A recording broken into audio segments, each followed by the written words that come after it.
Good day, everyone. This is Mark Vello, and you're listening to Headline News. White House spokesperson: "We don't take advice from Trump on immigration." At a White House press briefing on Friday, March the 5th, White House spokesperson Jen Psaki said the Biden administration does not take former President Trump's advice on immigration policy. In February, the Biden administration unveiled a new refugee asylum process, reversing Trump's order to send illegal immigrants back to Mexico. Republicans have been warning the Biden administration that this will lead to a crisis in the U.S.-Mexico border. On March the 5th, Donald Trump issued a statement through the Save America Political Action Committee, accusing the Biden administration of causing a spiraling tsunami at the border.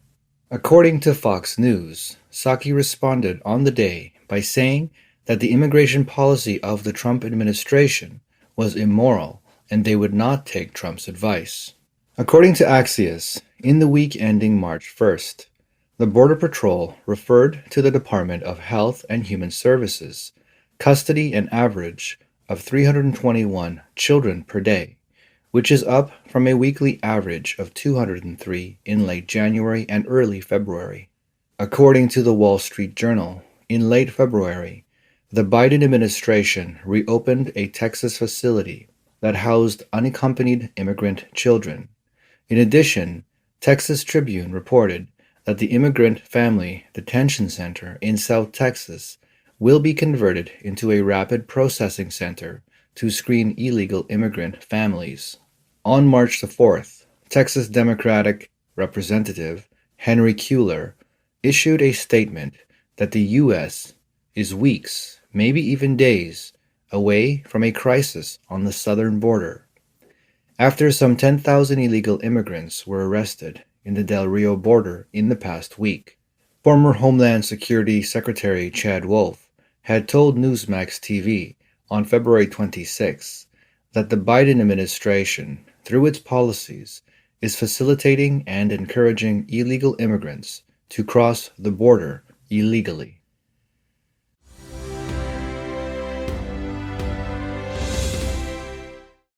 Pompeo: Chinese Communist Party not appropriate for hosting the Winter Olympics for engaging in nasty activities.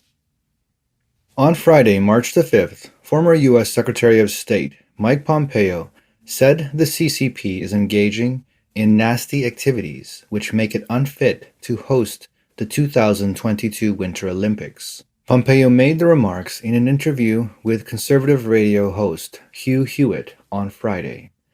"I hope that our athletes get a chance to participate in the Olympics. They very much deserve that," he said.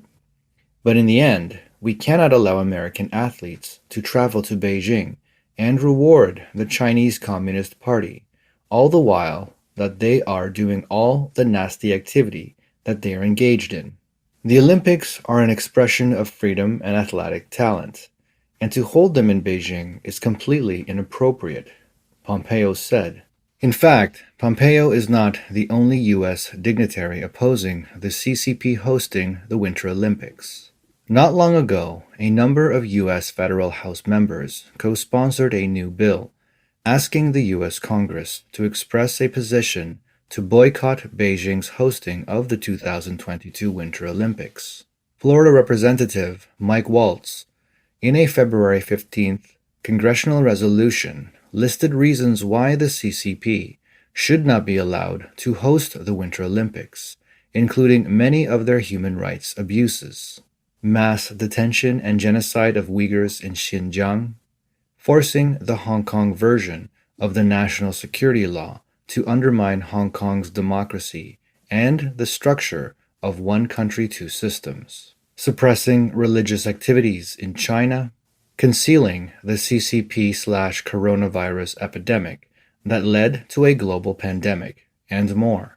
Waltz said that former Secretary of State Mike Pompeo, before leaving office, had officially defined the Chinese Communist Party's abuses against Muslims in Xinjiang as genocide, and that current Secretary of State Antony Blinken agrees, Therefore, the CCP should be prohibited from reaping the economic benefits of hosting the Olympics, and it should not be allowed to use the Olympics as an opportunity to promote its party for free. A few days ago, former U.S. Ambassador to the United Nations, Nikki Haley, also wrote an article on Fox News calling on the Biden administration to boycott the 2022 Winter Olympics in Beijing. She said that today's Chinese Communist Party is more dangerous than Nazi Germany in 1936. Recently, an international coalition of more than 180 human rights groups and 188 political activists from around the world have signed an open letter calling on global leaders to boycott the Beijing Winter Olympics. They say that countries around the world cannot allow the CCP to use the Winter Olympics to fuel its human rights abuses and crack down on dissidents.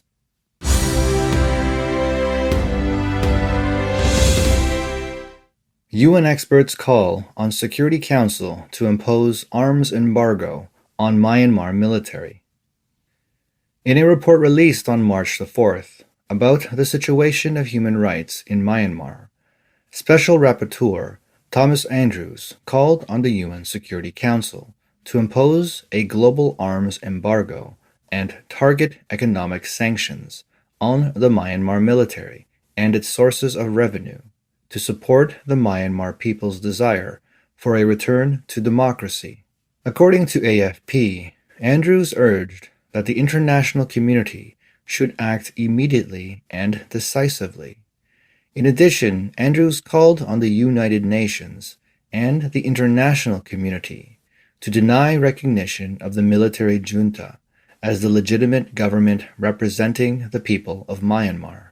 He also asked the Security Council to refer the situation in Myanmar to the International Criminal Court to investigate and prosecute atrocities committed since the coup on February 1st and those committed against ethnic groups in years prior. At least 50 people have been killed, dozens injured, and about 1,000 arrested since the Myanmar military staged a coup on February 1st. According to Burma/Myanmar news source, the Irrawaddy, many people have begun to flee from Myanmar to India as the military and police crackdown on peaceful protesters has become increasingly violent recently.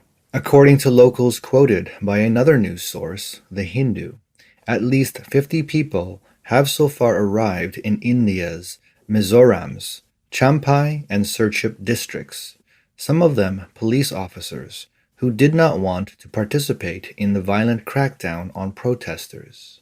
In addition, more than 100 police officers have joined the civil disobedience movement against the military. This concludes tonight's broadcast.